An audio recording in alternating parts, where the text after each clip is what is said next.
Salam sejahtera Malaysia, tuan-tuan dan puan-puan.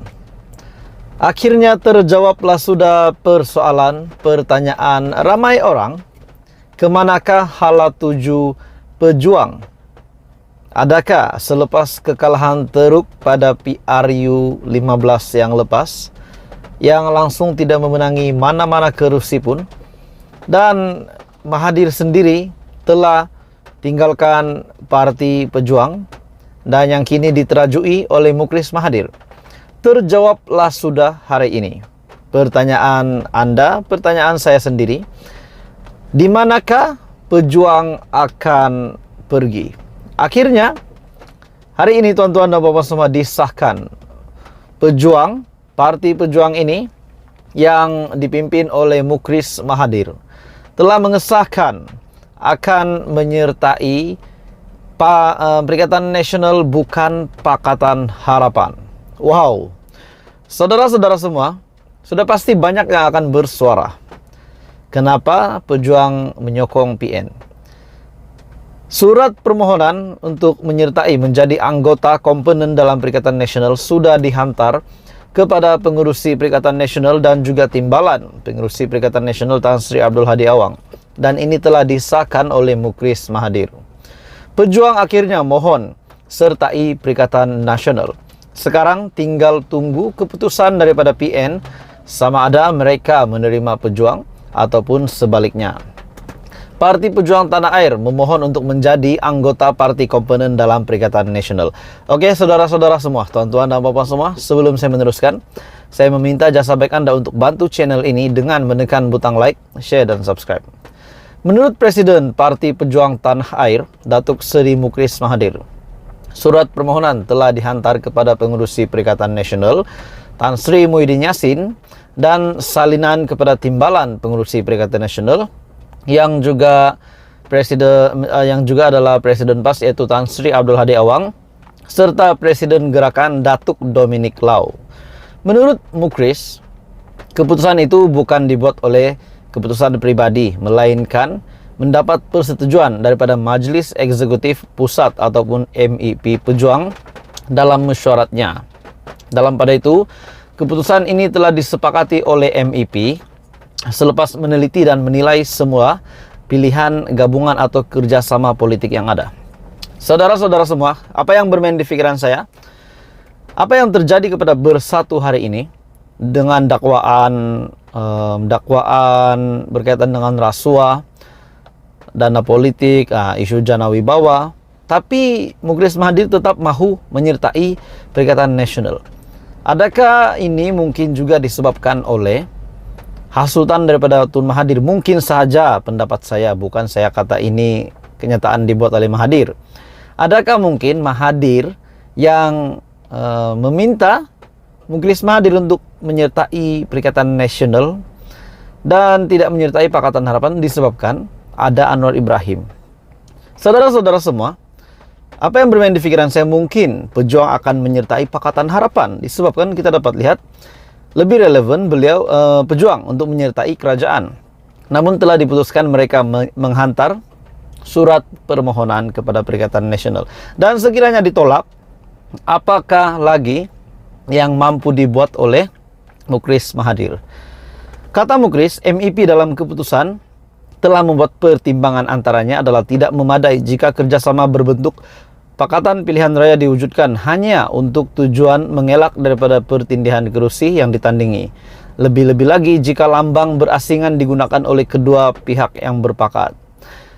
Kedua, lebih menguntungkan semua pihak jika pejuang menyertai PN dan bertanding menggunakan lambang PN yang bermakna kesepakatan partai itu dengan PN tidak terhad hanya kepada pilihan raya negeri. Dan ketiga, penyertaan pejuang sebagai anggota komponen PN adalah untuk memastikan tiada perpecahan undi Melayu dalam pilihan raya. Dalam masa yang sama, Mukris berharap kepimpinan PN akan mempertimbangkan dan memberi respon. Jadi saudara-saudara semua, ini satu kejutan lagi kepada politik di Malaysia. Walaupun mungkin kita dapat lihat apa yang berlaku kepada pejuang dan gerakan tanah air pada PRU 15, di mana kita lihat Mahathir sendiri dan Mukris Mahathir tidak dapat uang deposit kembali dengan kekalahan teruk Parti gabungan itu, tapi akhirnya mereka memutuskan akan menyertai menyertai Perikatan Nasional hari ini. Jadi saudara-saudara semua, apa komen Anda? Ini satu isu yang hangat. Teruskan bersama di dalam channel ini untuk perkembangan politik yang seterusnya. Salam sejahtera Malaysia, tuan-tuan dan bapak semua. Selamat datang ke channel Vels Lifestyle. Saudara-saudara, ada satu ulasan menarik yang saya nak sampaikan, dan ini saya rasa Anda pasti minat untuk dengar. Berkaitan dengan isu Jana Wibawa. Ada beberapa pemimpin yang berpendapat, kenapa hanya PPBM, kenapa hanya pemimpin bersatu yang terlibat dengan siasatan. Menurut satu berita, BN continue Jana Wibawa but only bersatu men charge, says Azmin. Azmin berkata bahwa Barisan Nasional yang memulakan Jana Wibawa, tetapi yang dikenakan tindakan ataupun dikenakan siasatan hanyalah pemimpin bersatu. Kenyataan dari Azmin, nah, lebih kurang begitu. Dan pada akhirnya Isham Jalil bersuara. Saudara-saudara, apa yang dinyatakan Isham Jalil ini sangat ulasan yang sangat menarik bagi saya. Menurut Isham Jalil, duit ataupun rasuah yang masuk adalah di dalam akaun bersatu dan pemimpin bersatu, bukan di dalam akaun UMNO dan pemimpin UMNO. Dan Isham Jalil berkata, kenapa nak salahkan UMNO kalau rasuah itu kamu yang makan? Wow, ini satu kenyataan yang pedas daripada Isham Jalil untuk seluruh kepimpinan Parti Pribumi Bersatu Malaysia bagi saya. Oke, saya tidak menyokong mana-mana pihak, namun saya hanya memerhati, saya hanya meneliti ulasan daripada Isham Jalil. Kenyataan Isham Jalil, Azmin kata kononnya UMNO yang menjadi dalang di belakang penahanan pemimpin-pemimpin PPBM oleh SPRM. Seperti yang kita tahu, sebelum ini Muhyiddin ada membuat kenyataan. Dalang daripada Jana Wibawa ini adalah Zahid Hamidi. Namun banyak pemimpin UMNO yang menafikan perkara itu, menidakkan perkara itu, dan hari ini Isham Jalil pula membuat kenyataan membahas tentang apa yang dinyatakan oleh Azmin Ali.